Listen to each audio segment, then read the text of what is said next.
3 वर्षों में दुनिया पर, देश पर, कर्नाटका पर पिछले 100 साल का सबसे बड़ा संकट आया। याद है ना? कोविड, कोरोना, 100 साल में ऐसी महामारी नहीं आई थी। ऐसी भयंकर महामारी में कर्नाटका को सफलतापूर्वक इस संकट से निकालने का काम किसने किया? किसने किया? किसने किया? अगर बीजेपी न होती तो क्या होता? आपने केरल का भी हाल देखा था और उस समय महाराष्ट्र का भी देखा था। हमने कर्नाटका के हर नागरिक को, हर क्षेत्र को तेज गति से कोरोना का मुफ्त टीका लगवाया, वैक्सीनेशन करवाया। आप सबका वैक्सीनेशन हुआ था कि नहीं हुआ था? हाथ करिए, हुआ था कि नहीं हुआ था? आपको 1 रुपया खर्चा हुआ क्या? किसी ने पैसा मांगा क्या? बीजेपी ने यह भी सुनिश्चित किया कि 100 साल में आए संकट में कोई गरीब भूखा न सोए, गरीब के घर में चूल्हा जलता रहना चाहिए। आज इस देश का हर नागरिक हमें आशीर्वाद दे रहा है क्योंकि उसे पता है कि तब जो इतना बड़ा संकट आया था, दुनिया के बड़े बड़े महारथी देश अपने देश को संभाल नहीं पा रहे थे। तब दिल्ली में आपका एक ऐसा बेटा बैठा था जो हिंदुस्तान में किसी भी गरीब का, किसी भी गरीब के घर का चूल्हा बुझने नहीं देता था भाइयों। और इसलिए ये माताएं, बहनें, उनके आशीर्वाद मुझे काम करने की ताकत देते थे। मैं भी मंच पे आ रहा था, 2 माताएं मुझे, बहुत बड़ी आयु की माताएं, वो यहां आकर के मुझे आशीर्वाद दे रही थी, इतना आशीर्वाद दे रही थी, मेरा हृदय भर आया, भावनाओं से भर आया। भाइयों बहनों,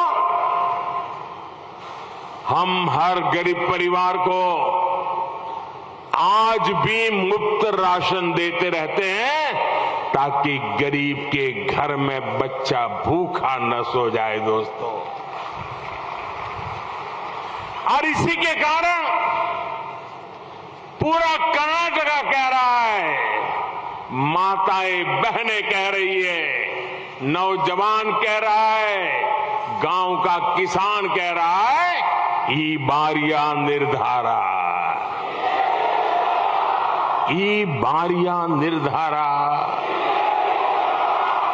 स्नेहितरे, इस चुनाव में कांग्रेस कैसे वोट मांग रही है? क्या कह रही है? कांग्रेस कह रही है हमारे नेता रिटायर हो रहे हैं, जाते जाते वोट दे दीजिए। बताइए, कोई रिटायरमेंट के लिए वोट मांगता है क्या? भाई रिटायरमेंट हो रहा है इसलिए वोट दे दो, ऐसा कोई कहता है क्या? अरे भाई, आप रिटायर हो न हो, आपको भगवान बहुत शक्ति दे, लेकिन कुछ जनता के लिए तो वोट मांगो, जनता के काम के लिए तो वोट मांगो। मेरा आखिरी चुनाव है, मैं रिटायर हो रहा हूं, बस जाते जाते कुछ दे दो। और दूसरा क्या? वोट मांगने का दूसरा तरीका क्या है? मोदी को गाली दो, जिसको मर्जी पड़े वो गाली दे रहा है। क्या कर्नाटका में कोई भी गाली संस्कृति को स्वीकार करता है क्या? कोई किसी को गाली बोले वो पसंद करता है क्या? छोटे व्यक्ति को भी कोई गाली बोलेगा तो अच्छा लगता है क्या? क्या कर्नाटक गाली देने वालों को कभी माफ करता है क्या? कभी करता है क्या? इस बार क्या करोगे? क्या करोगे? सजा करोगे? गाली देने वालों को सजा करोगे? बराबर जम करके सजा करोगे? जब पोलिंग बूथ में बटन दबाओ ना, तब जय बजरंगबली बोल करके सजा दे देना इनको। पक्का दोगे ना? देखिए भाइयों, बीजेपी का एक ही लक्ष्य है, कर्नाटका को नंबर 1 राज्य बनाने का। और उसके लिए हमारे पास रोड मैप है, योजना है, दृष्टि है, मेहनत करने की तैयारी है। कांग्रेस अपने दशकों के कुशासन से जन विश्वास खो चुकी है और इसलिए झूठे आरोप और झूठी गारंटी, यही कांग्रेस का एकमात्र सहारा बचा है। जबकि कांग्रेस के पूर्व प्रधानमंत्री ने, याद करिए, कांग्रेस के एक पूर्व प्रधानमंत्री ने क्या कहा था? पब्लिकली कहा था और बाद में कभी डिनाई भी नहीं किया। कांग्रेस के किसी नेता ने भी डिनाई नहीं किया। उन्होंने कहा था, और कांग्रेस के प्रधानमंत्री ने बोली हुई बात बताता हूं मैं। उन्होंने कहा था, दिल्ली से हम 1 रुपया भेजते हैं तो गांव में जाते जाते वो 15 पैसा हो जाता है। 100 पैसे भेजते हैं, 85 पैसा बीच में ही गायब हो जाता है। ये कांग्रेस के प्रधानमंत्री ने कहा था कि नहीं कहा था? कहा था कि नहीं कहा था?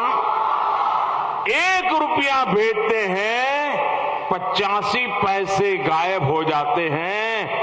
वो कौन सा पंजा था जो 85 पैसे खा लेता था? भाइयों बहनों, ये 85%, ये देखिए इनका खेल। 85% कमीशन वाली कांग्रेस, आज भी कांग्रेस की यही स्थिति है। वो कर्नाटका की हर योजना में 85% कमीशन खाने को तैयार बैठी है। सहोदर सहोदरियों रे, बीजेपी का हमारे संकल्प रहा है नेशन फर्स्ट, सिटीजन फर्स्ट, और कांग्रेस का हमेशा मकसद रहा है करप्शन फर्स्ट। कांग्रेस के शाही परिवार ने कई दशक तक देश पर शासन किया, लेकिन कांग्रेस ने देश के विकास के बजाय सारा ध्यान अपने विकास पर लगाया। कांग्रेस ने देश में ऐसा सिस्टम विकसित किया कि इसकी तिजोरी हमेशा काली कमाई से भरी रहे, और इसके लिए कांग्रेस ने कागजों पर ऐसे करोड़ों लोग तैयार किए जिनका कभी जन्म ही नहीं हुआ था। मैं समझा पा रहा हूं आपको? कांग्रेस में अगर कोई विधवा पेंशन है तो ऐसे व्यक्ति को विधवा पेंशन मिलता था जो बच्ची पैदा नहीं हुई, जिसकी शादी नहीं हुई, और वो विधवा हो गई और कांग्रेस के खजाने से पैसा जा रहा है सरकार का। मैं आज देश को, कर्नाटका के लोगों को कांग्रेस के इस नकली चाहता हूं। इस नकली नाम घोटाले का बहुत बड़ा नुकसान कर्नाटका के लोगों को भी हुआ है। बंधु भगिनी रहे, कांग्रेस ने सरकारों के कागजों में ऐसे करोड़ों नकली लोगों के नाम डाल दिए जो कभी जन्मे ही नहीं थे, जिनका कोई अस्तित्व ही नहीं था, ऐसे लोगों के नाम डाल दिए। और इन नकली नामों की संख्या कितनी है, आपको चौंक जाएंगे। पूरे देश भर में जो नकली नामों की संख्या है वो कर्नाटका की कुल आबादी से भी ज्यादा है, कर्नाटका की कुल पॉपुलेशन से ज्यादा है। उनके नाम पर हर योजना के पैसे जाते थे। इन नकली नामों पर पैसे भेजे गए और ये पैसा जाता था कांग्रेस के भ्रष्टाचारियों की काली तिजोरी में। कांग्रेस सरकार के दौरान, याद रखोगे आंकड़े, फिर से याद रखोगे? क्या हो जाता है आप लोगों को, गर्मी बहुत है, आंकड़ा याद रखोगे? एक एक आंकड़ा मैं बुलवाऊंगा, बोलोगे? 4 करोड़ 20 लाख नकली नामों को उन्होंने राशन दिया। कितने? दूसरा, 4 करोड़ नकली नामों को उन्होंने गैस की सब्सिडी दी। कितनी? तीसरा, कांग्रेस सरकार के दौरान 1 करोड़ नकली नामों को महिला कल्याण के नाम पर पैसा भेजा। कितना? कांग्रेस सरकार के दौरान 30 लाख नकली नामों को, नकली विद्यार्थियों को स्कॉलरशिप भेजी जा रही थी। कितना? जरा जोर से बोलिए, कितना? कांग्रेस ने देश के कोने कोने में करीब करीब 10 करोड़ नकली नाम सरकारी कागजों में डलवा दिए थे।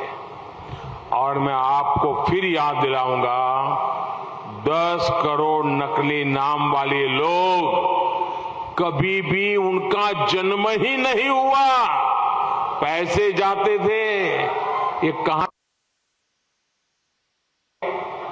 ये पैसे कहां जाते होंगे? कहां जाते होंगे? साल दर साल इन नकली नामों के नाम पर कांग्रेस की सरकारें पैसा भेज रही थी, राशन भेज रही थी, और ये जा रहा था कांग्रेस के टॉप से बॉटम तक भ्रष्ट नेताओं की जेब में। सरकार किसी की भी हो, लेकिन कांग्रेस का ये सिस्टम बना रहता था। आप जानते हैं ये कांग्रेस के लोग मोदी पे इतना गुस्सा क्यों करते हैं? मालूम है क्यों करते हैं? ये कांग्रेस के लोग इतना नाराज क्यों है? मालूम है? इतनी गाली गलौज क्यों करते हैं? पता है? इसका कारण है क्योंकि मैंने इनके बने बनाए जो भ्रष्ट सिस्टम था ना, उसी को कुचल दिया है।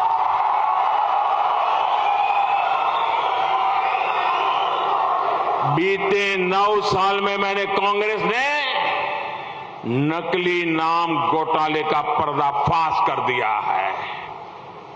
गरीब का हक छीन रहे इन 10 करोड़ नकली नामों को हमारी सरकार ने गरीब के हक के रास्ते से हटा दिया है।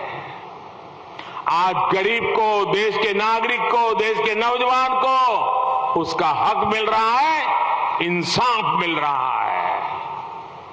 ऐसा करके बीजेपी सरकार ने गरीब के, ये आंकड़ा याद रखना, बोलू ना, आंकड़ा बोलू, याद रखोगे?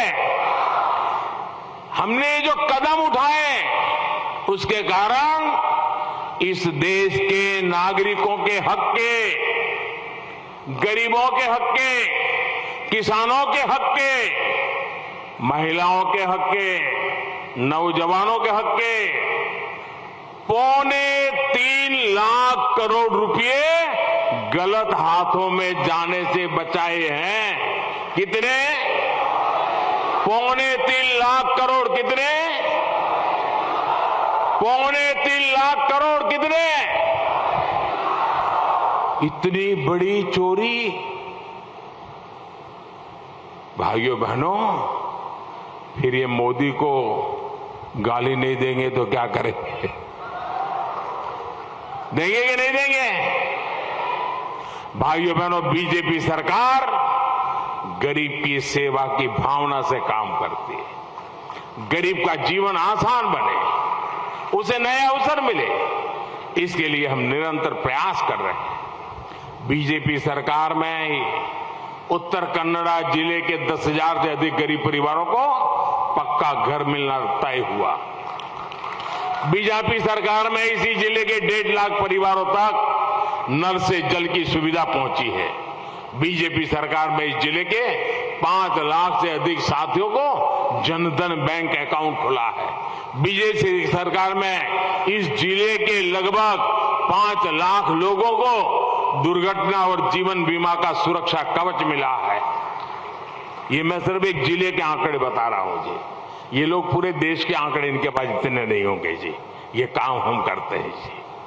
बंधु भगिनी रहे, बीजेपी सरकार की योजनाओं के बड़े लाभार्थी हमारे मछुआरे साथी भी है, हमारे फिशरमैन, हमारे आदिवासी समाज है, एसटी।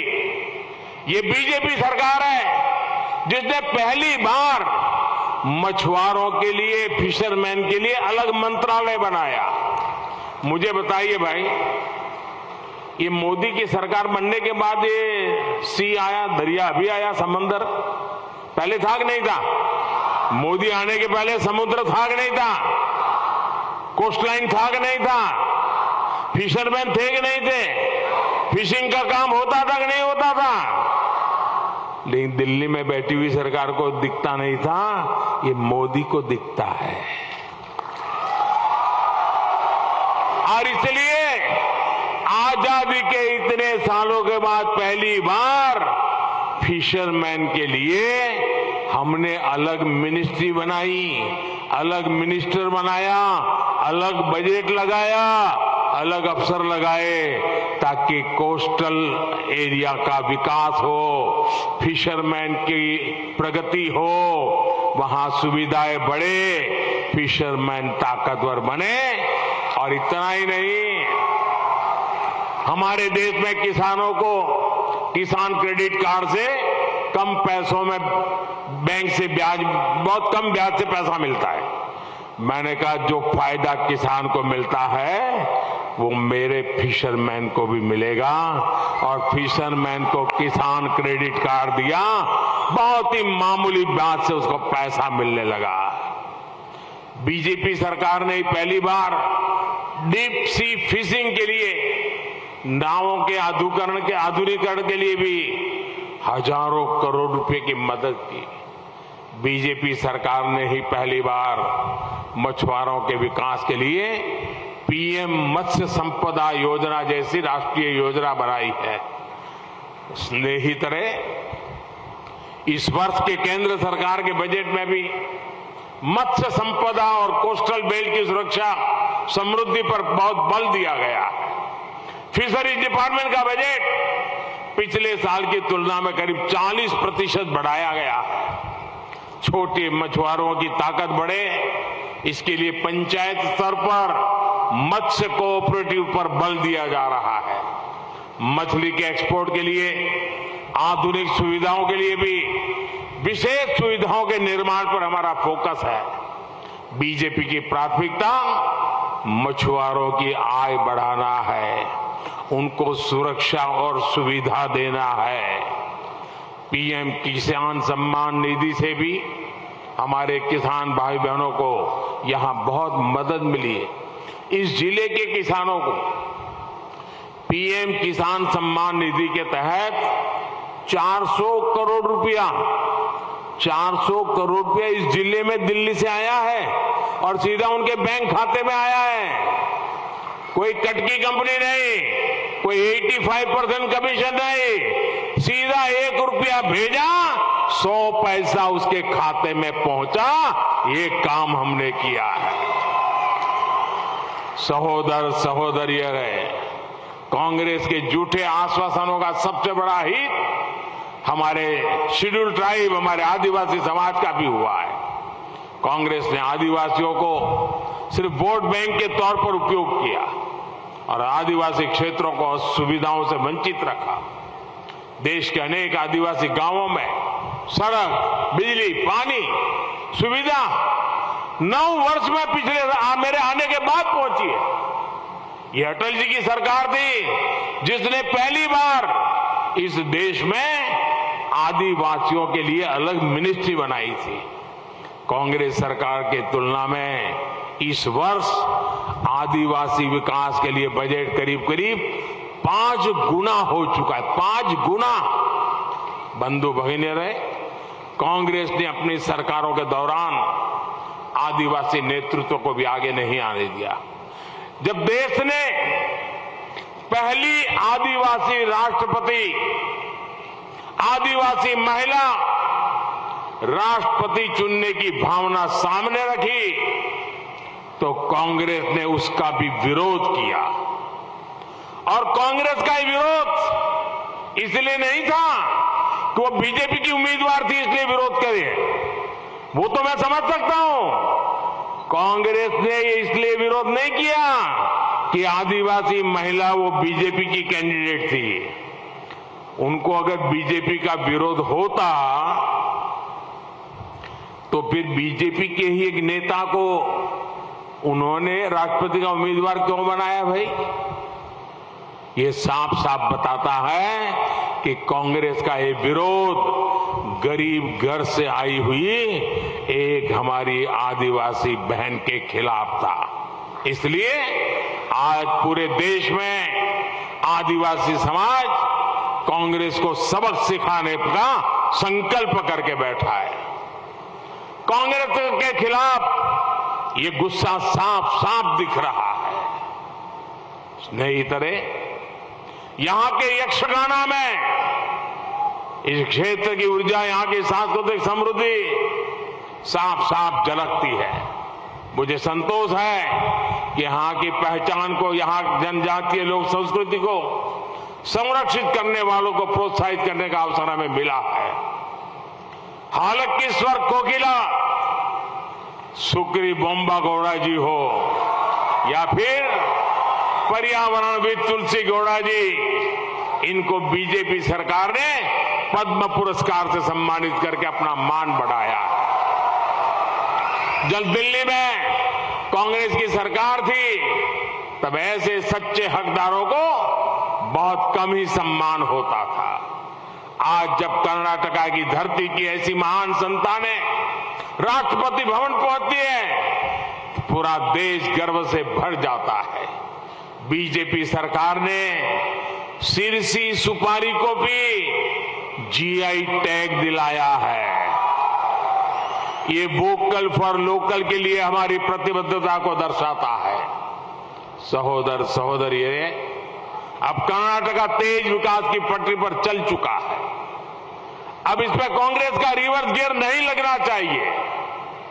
10 मई तक आपको लगातार जुटे रहना है और एक बात घर घर पहुंचानी है, ई बारिया निर्धारा बहुमतदा बीजेपी सरकारा। इस संकल्प को सशक्त करना है। करोगे? जरा हाथ ऊपर करके बताओ, करोगे? पूरी ताकत से बताओ, करोगे? घर घर जाओगे, मतदाताओं को मिलेंगे, ज्यादा से ज्यादा मतदान कराओगे, पूरी ताकत से कराओगे। अच्छा, मेरा एक काम करोगे? आप ठंडे पड़ गए। मेरा काम करोगे? जरा जोर से बोलो, करोगे? मेरा पर्सनल काम है, करोगे? ये मोदी का पर्सनल काम है, करना पड़ेगा, करोगे? अच्छा, अगर आप करने वाले हैं तो जरा अपना मोबाइल फोन निकाल करके उसकी फ्लैश लाइट चालू करो जरा। मैं देखो किस कोने से आवाज लाइट दिखती है। सब दूर दिखाइए मुझे। आप अपने मोबाइल फोन की फ्लैश लाइट चालू करिए। मेरा काम करोगे? करोगे? मैं काम बताऊं? मैं आपको काम बताऊं? काम बताऊं आपको? देखिए, घर घर जाना है, जाकर के मतदाताओं को हाथ जोड़ करके कहना था कि मोदी जी अंकोला आए थे। क्या कहोगे? और मोदी जी अंकोला आकर के आपको उन्होंने प्रणाम भेजा है, नमस्कार